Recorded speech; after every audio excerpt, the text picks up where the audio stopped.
Bonjour à tous et bienvenue à cette disponibilité média du Rocket. Pour votre info, nous allons avoir Kevin Lynch qui va s'adresser aux médias avant l'entraîneur-chef Joel Bouchard.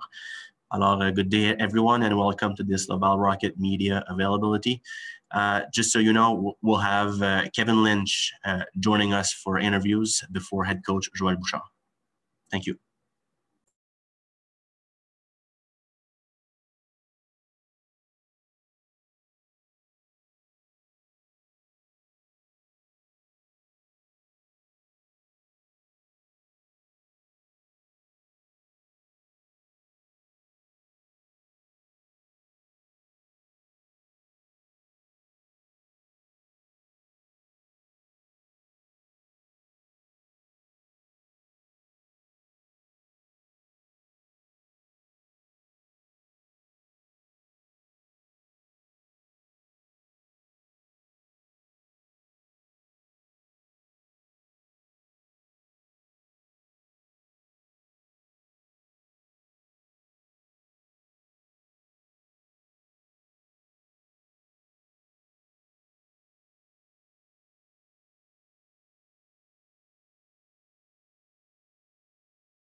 We are joined by Kevin Lynch. Hey, Kevin. Thanks for your time. Thanks for doing this. We'll go to Anthony Marcotte for the first question. Anthony, c'est à toi. Hey, Kevin. Happy to see you. You look well, my friend. I was just wondering, pick your brains a bit about this first couple of weeks this season. Things have been going really well for you, except maybe a short period of time in the game against Belleville. how do you foresee the next 4 games against Manitoba? I mean, this is 4 games playing at home against the same rival. Yeah, it's I think it gets you a couple games to kind of get used to a new team. I know they're a lot different than Belleville. They're very well structured. They're a defensive team. They don't have a lot of breakdowns. So I think watching film, and obviously, you know, we have 4 games against them, so you get pretty familiar with them pretty quickly. So, you know, a lot of it just about us. Personally, it's you know, trying to get going for myself and just build some chemistry with line mates. And yeah, I think just trying to stick to, like I said, our game plan and our structure, and I think we'll be good. Was wondering about your veteran, and you needed to step away for one night of action last week. I mean, this must be no fun for you guys to. I know that you understand the situation, but every player wants to play every night. Yeah, obviously, like missing games, watching it from the stands is never fun. It's a very challenging time. We've got 35 guys here, and they're all capable of playing each and every night. And you know, we've got on paper like I feel like the best teams in the league right now, and it definitely is a hard job on Joel to try to mix the lineup every night and give guys opportunities here and there. And you know, you're just trying to deal with it the best that you can. Like I said, like obviously you want to play every single night. We're all motivated. We all want to move up. We all want to play in the NHL. And I just think that when you do get time, you have to just seize the opportunity.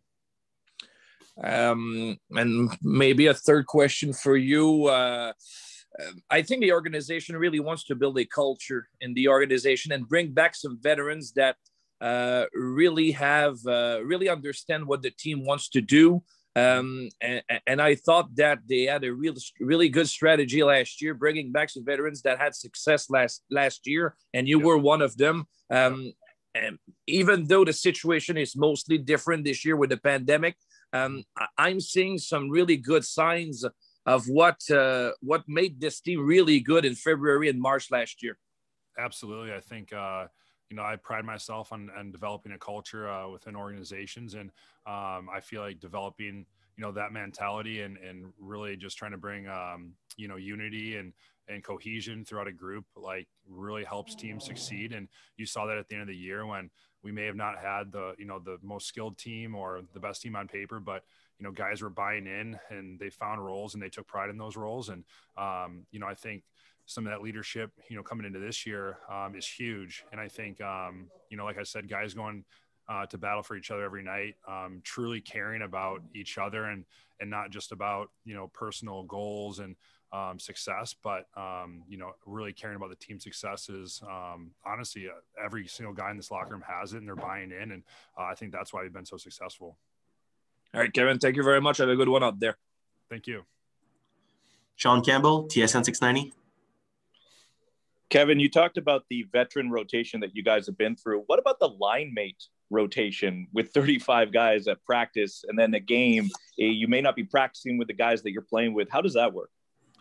Yeah, it's extremely challenging just because throughout like a normal season, you have time to build chemistry. You know, you build chemistry throughout games and, you know, some lines stay the same, but, you know, I've also been on teams where coaching staffs rotated guys and lines throughout the entire game. So I think it's just part of being a pro and just coming to the rink and trying to communicate with your line mates and trying to do the best that you can. Obviously, like I said, this is a unique situation, trying to juggle 35 players in and out of the lineup, trying to be fair, trying to give guys opportunities like, you know, and there's no Calder Cup this year, right, too. So you're just trying to develop good habits, stick with our structure, trying to have guys play like the Montreal way. So I think it's just up to each individual to come to the rink every day, be a pro, and try to handle the situation the best that they can.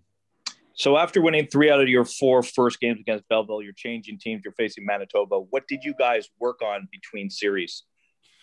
Yeah, well, I think a lot of it is just details and watching film. Like I said before, like Manitoba plays a completely different style than Belleville, and they're very structured and similar to like us.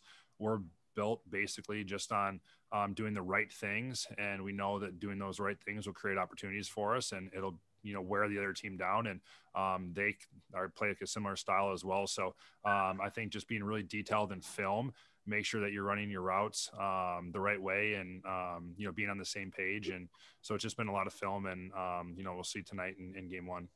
Thank you. Amy Johnson. Thanks, Charles. Good morning, Kevin. Right. You talked about rotating line mates and so forth, but two that you have played with in so far this short season are Jan Mysak and Lucas Vedemo. Can you, from a veteran standpoint, can you just talk a little bit about playing with those two players and what you see from them, particularly Mysak being as young as he is? Yeah, Mysak, like I said, being an older guy, like I take pride in, talking to those young guys, trying to make them feel comfortable. And obviously, like we've, all been here, for AHL camp starting on the 22nd. So there's a lot of inter-squad scrimmages, and you're getting to see the different talents and different, things that each young guy brings to the table. And he was somebody right away that was confident with the puck and can make plays. You can see the skill when we were doing shootouts. And so just trying to talk to those guys, make sure that in their first games, they're not nervous or timid, but, making them feel as comfortable as possible so that it doesn't take for them as much time to make the adjustment to the pro level. So, like I said, just communicating as much as I can with those younger guys. And Veggie, I didn't get to play with him a ton last year, but when we did, we always had good chemistry. And he's somebody that just, wants to hold on to the puck, wants to create plays, make plays. And, no matter where he is in the lineup, he always seems to be successful. And he's a guy that I feel like is destined for a big year this year as well. One of the strengths that Mysak really demonstrated, even in just his short time so far, has been his strength on the faceoff dot, and that's something that Joel Bouchard really relies on you for, is going in and winning those draws. As the veteran, again, with those two young players, is that something that an area that Bouchard has you working on, even helping Vedemo, Mysak, the younger centers, really excelling at that faceoff dot? Absolutely. That's something that, I've always taken pride in every single level that I've played at. I feel like it's the first one-on-one battle for your shift. And, gaining possession of the puck is so important. It's something that we were talking about this morning. Just, Hillis is somebody that I'll be playing with tonight. And I'm just talking about, how winning draws, if you're losing draws all night, you're chasing the puck for the first, 5-10 seconds of a shift. And that can be extremely crucial for the momentum of the game. And so, yeah, it's Mizey is, the young guys, I'm impressed with how they bear down, and, they're not just somebody going in there and not wanting to invest in the battle or, just wanting to stay on the outside and score goals. They realize it's a one-on-one battle. They realize the importance of face-offs, and you can see in the intensity within them bearing down on face-offs. So I've definitely been impressed with that. Excellent. Thanks, Kevin. Yep. Thank you.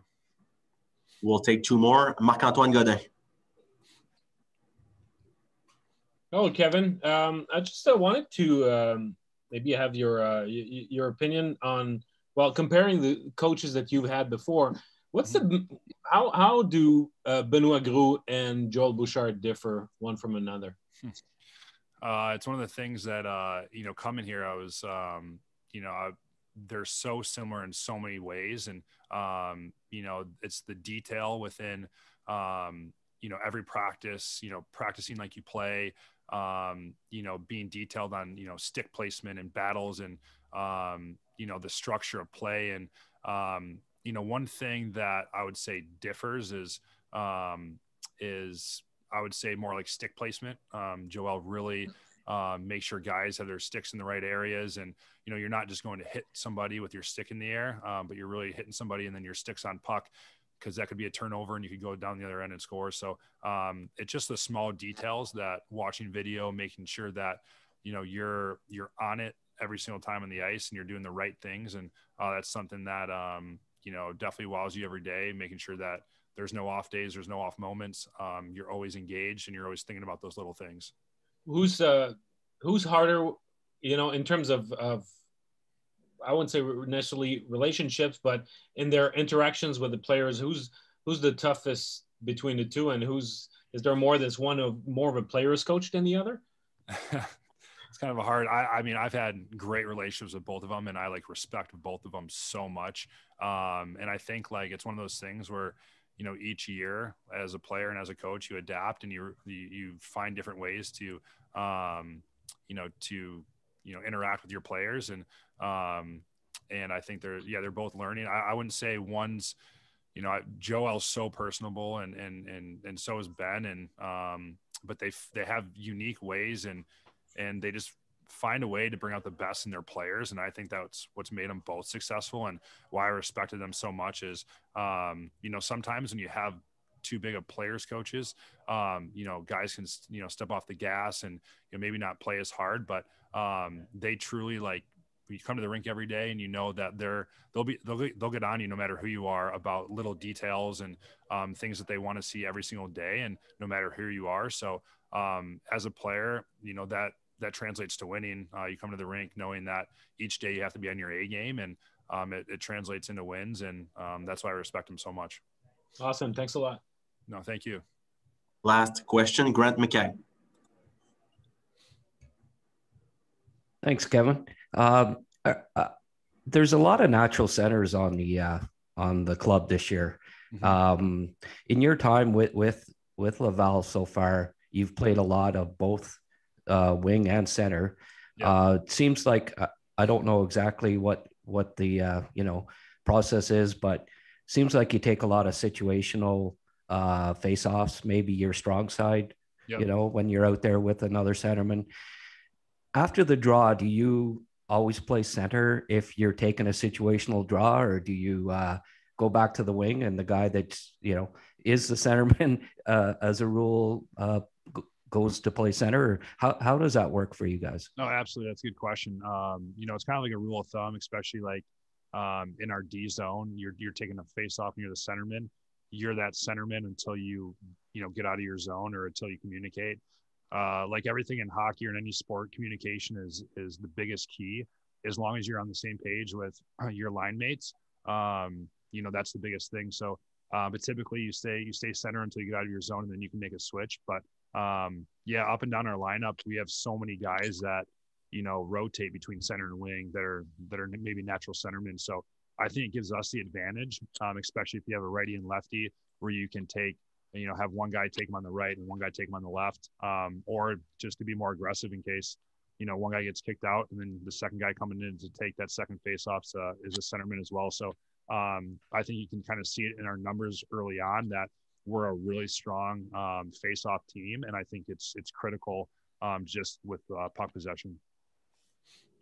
Syracuse had a lot of good young talent. I think it's fair to say that this club does as well. Do you see some parallels between the two teams? Yeah, there's just so many parallels. Like I said, with coaching on down to the way we play and the structure. And I definitely think Montreal as an organization is headed in the right direction with like the players that are in this year for the first time, and bringing back some veteran leadership. And I think just from the top down to the bottom, you can see parallels within winning organizations and what they do well and their focus on. And it's definitely an exciting future here. Thank you. Mm-hmm. Thank you, Kevin. We'll be back with head coach Joel Bouchard in 2 minutes. Thank you.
De retour avec Joel Bouchard. La première question, the first question, Anthony Marcotte. Salut Joël, vous avez reçu une séquence de 4 matchs en 6 à partir de ce soir. Tu nous avais dit la semaine passée qu'il y avait déjà un plan qui était bien établi à chacune des semaines pour commencer la saison. Est-ce que c'est possible ce matin d'en connaître un petit peu plus là, sur ta stratégie pour cette semaine? Bien, on va essayer de gérer l'énergie de tout le monde parce qu'il ne faut jamais oublier qu'on recommence à jouer. Fait que on va essayer de trouver des matchs au plus de joueurs possible cette semaine.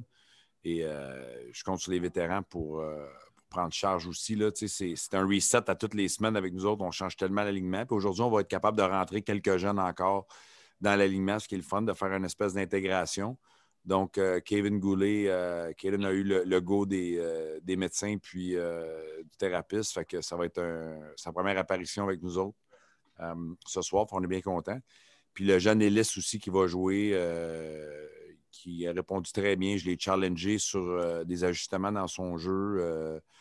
Puis vraiment, il a vraiment appliqué, s'est vraiment appliqué de son côté. Donc, il va y avoir une intégration de ces deux jeunes-là dans le match d'aujourd'hui.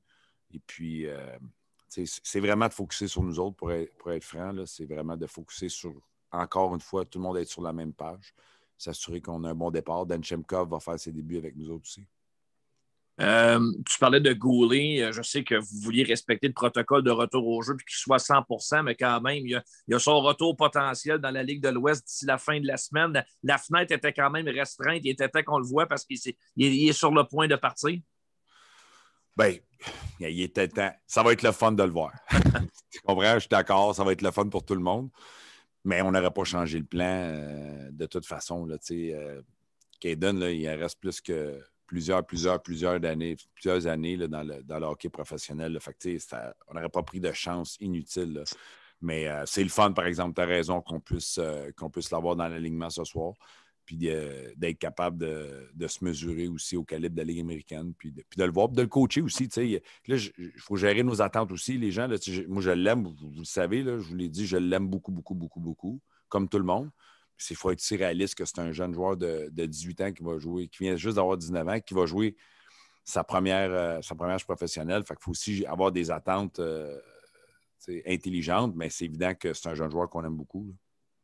Le Canadien qui s'apprête à quitter pour Winnipeg pour en fin de semaine, ils vont vouloir assurément garnir le personnel d'appoint, le taxi squad. Donc, pour toi, Joël, c'est de garder les vétérans sur le qui-vive parce que théoriquement, il y a des opportunités peut-être qui vont s'ouvrir avec le Canadien bientôt pour eux autres. Oui, bien, c'est tout le temps ça le challenge. C'est le ratio de travailler avec les jeunes, leur donner du millage, puis aussi de s'assurer que les gars qui ont une chance d'être appelés sont prêts.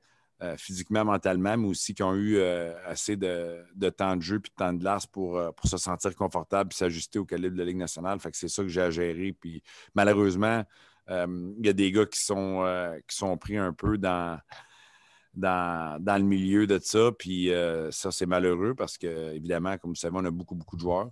Mais mon travail, c'est si jamais ils ne peuvent pas jouer, c'est de continuer à travailler avec eux autres pour qu'ils restent en forme et restent prêts. On l'a fait ce matin avec les joueurs qui ne jouent pas parce que c'est difficile de trouver des matchs pour tout le monde. Puis chacun, on va avoir on a un plan différent aussi pour leur développement, mais aussi où ils sont. Fait que, tu prends l'exemple de Joel Teasdale. Le plan, c'était de donner les 4 premiers matchs, puis de le mettre dans l'action, puis de faire une espèce de post-mortem avec lui, voir comment il sentait, vu qu'il n'a pas joué pendant presque 2 ans. Puis là, ce soir, on le laisse de côté, justement, on trouvait que la récupération, même lui, c'était plus difficile. Il me l'a dit la semaine passée. Il dit le manque d'activité me rentre dedans là, de revenir. Fait que, on lui donne une journée de plus, un match de plus pour se préparer pour les prochains matchs. Fait que ça, c'est le cas de Joël, puis c'est le cas de d'autres joueurs aussi, là. Fait que c'est une gestion tous les jours. Là. Merci, Joël. Merci. Steph Leroux. Ouais, c'est un peu ça, Joël.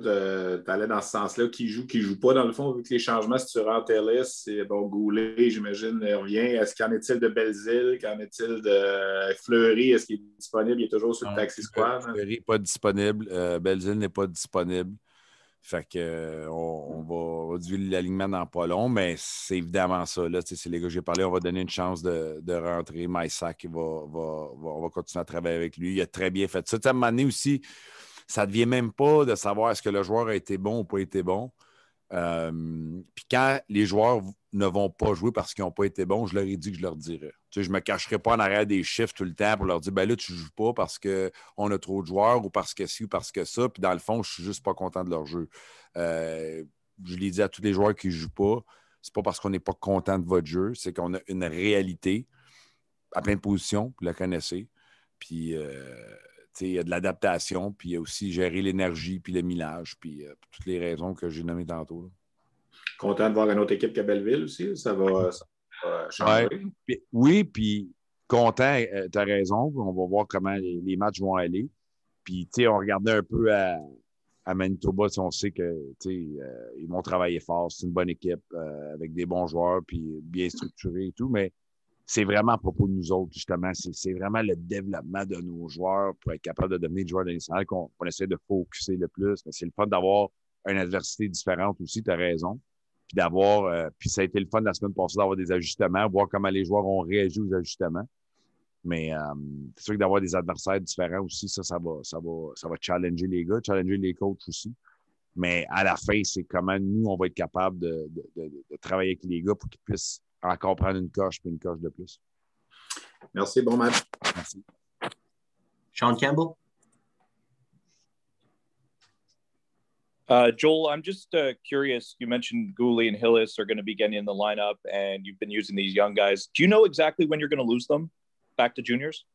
Yeah, we have our idea. All leagues are different, and again, my job is not to divulge what the leagues are doing and are they working. A lot of things in process. So obviously, we have communication with all the leagues. But they're not at the same place, and I don't think all the provinces are in the same place in the WHL. So again, it's not my job to comment when they start, when the guy are going to go. But the good news is they're targeting to play at one point. But with everything that's happening in the world, a lot of things can change, daily. So I will let them, comment and do their press release when it's time. Okay. And I know you mentioned you have a plan with the veterans, and you've mentioned in week 1 is different from week 2, and you have a plan with the young players. Did any of the young players last week change your plan of how you want to use them? There's always little change here and there, but not really. The plan was to give the first 4 games to Teasdale and to have a plan for the 4 games and 6 nights. He hasn't played in so long. Last week, kind of got into him a little bit. Think about it. Guys didn't play for a year. They got to adjust it. He hadn't played 2 years. I was quite surprised at the way he processed the game. But obviously, it's a lot of hockey, and we had some weeks. So we had a plan to step him aside for tonight's game. So we're doing this. We're letting him a little more rest instead of always coming back. And every other young guy, we have somehow of a plan. Can it change from, one game to another, depending on a lot of things that, I'm not always to discuss with you? Yeah, it could. But the big picture has got to stay the same. And one of the big picture is not necessarily the name in the back of the jersey, but it's the workload and how we're going to manage the week with our program that we have and everything that we can use. So we try to stay the guy injury free or in a winning environment so they can perform. Lastly, Gustaf Olufsen has kind of been a forgotten man within this organization, played in the NHL. He's been hurt. He seems to be finding his stride. How have you seen him the first 4 games? Well, first of all, I think he's an unbelievable person.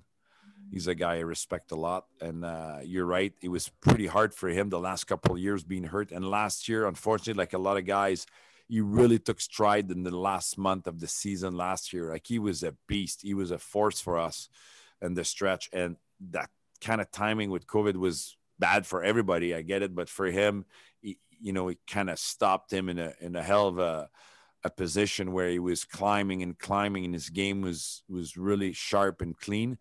And so it's good for us to have him back and keep working on this. But you're right. He does have NHL attribute, and he's been just a warrior for us in the way that he's he's believing in what we're doing. He's applying himself.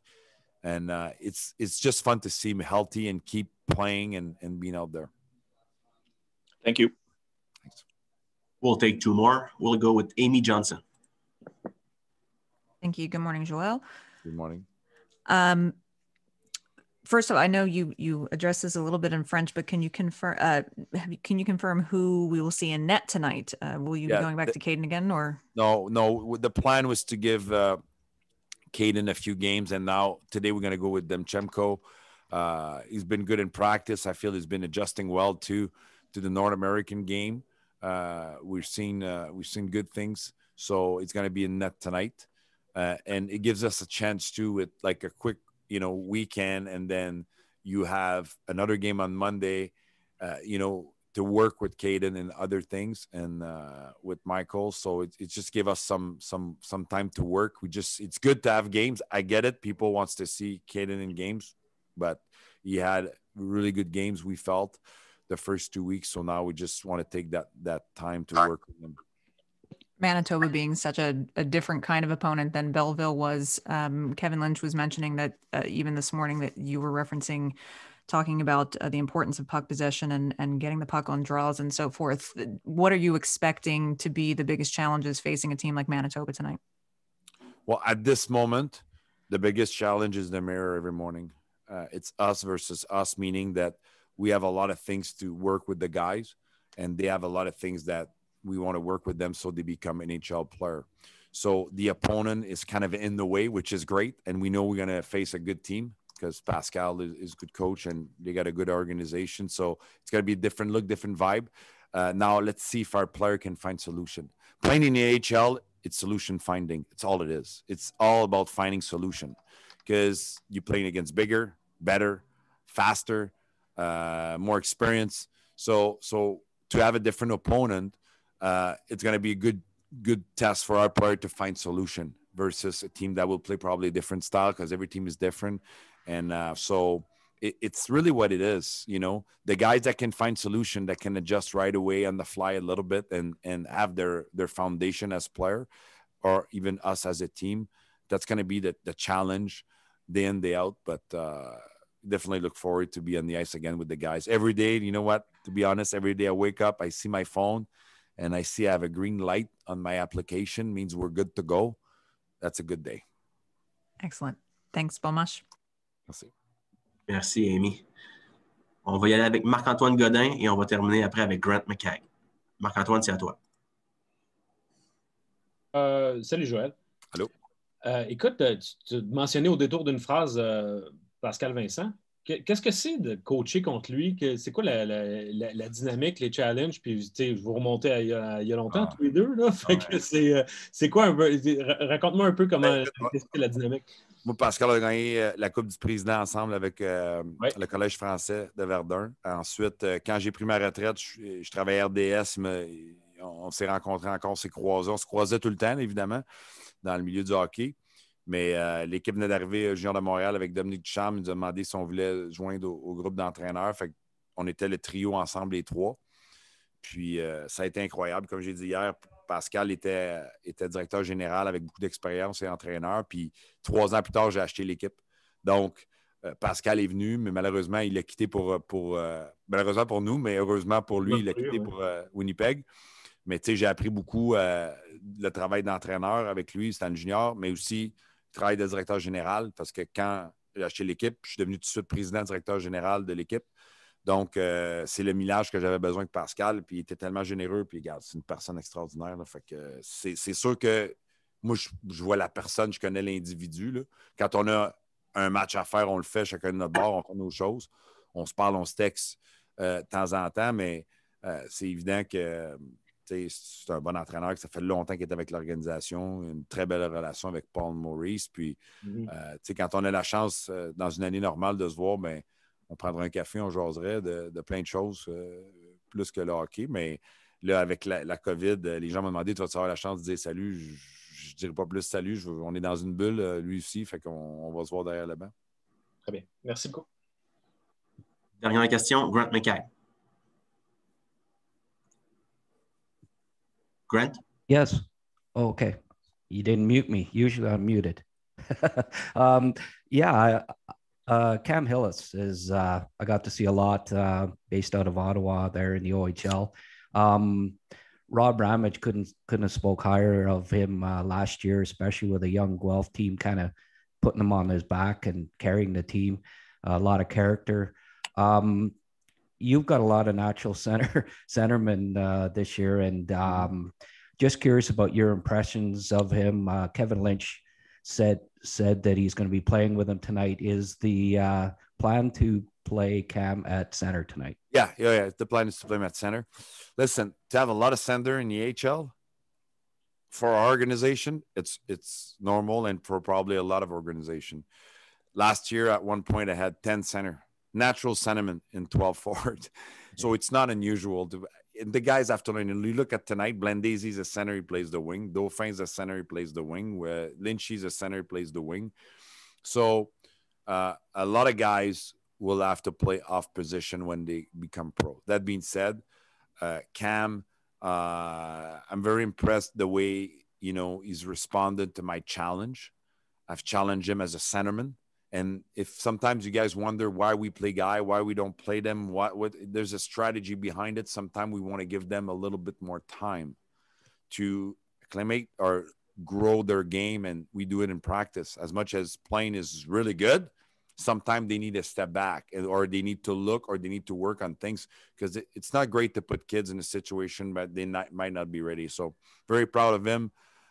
He worked really hard at what we ask, and he acknowledged some of the stuff we worked with him, and he invested a lot of time, and he deserves to play today. That's for sure.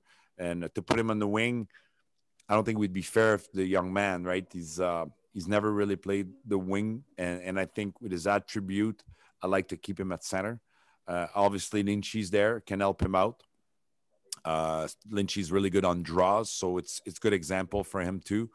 And if it becomes a time where you see him on the wing, on the draw, it's just because we put Lynchy for a particular situation. But it's not because a guy take a draw that he's automatically a center. And it's not because a winger, a center is on the wing that it's on the wing. I had discussion last year with some media. They say, oh, you put him on the wing. I didn't put him on the wing. He played center the whole game. He just didn't take draws at time for a different reason. This is a different story. So, no, the plan is to have Hillis at center tonight. And Guhle, maybe touch on, is the plan to give him, sort of ease him in tonight, being a younger guy? What is the defense pairings tonight, and is Fairbrother playing again? It's hard to be honest, it's hard to easy in a defenseman. You can try, and it would work, but it's not like a forward. A defenseman is exposed. A defenseman is the last resource. Defenseman's got to read the play a lot more than forwards.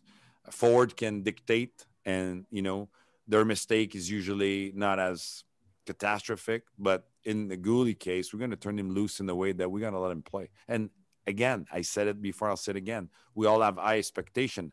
I really like Kevin Guhle, like Kaiden Guhle as a defenseman. Like, I really like Kaiden. But we have to let him be a pro. We have to let him play his first game. Is it going to be perfect? Probably not. It's not for anybody or any coach. But the plan is to play him. He's capable of playing the caliber, and it's a process to become a pro. And we're so happy he's starting tonight. Is Fairbrother playing again? Yeah, the plan is to play Fairbrother. We liked what we saw last game, and there's a strategy there to kind of give him a couple of games to, if the WHL start again, the poor kid hasn't played that much the last few years. He was injured and banged a lot. He kind of fall in the category of Teasdale, where he missed a lot of hockey when the season was playing, and then COVID comes. So, we felt a couple of games in a row, to get some mileage under him. We thought he did fairly well in the game he did the other day. So anyway, we'll go with that. Thanks. Merci, coach. Merci. Merci à tous. Bonne fin de journée.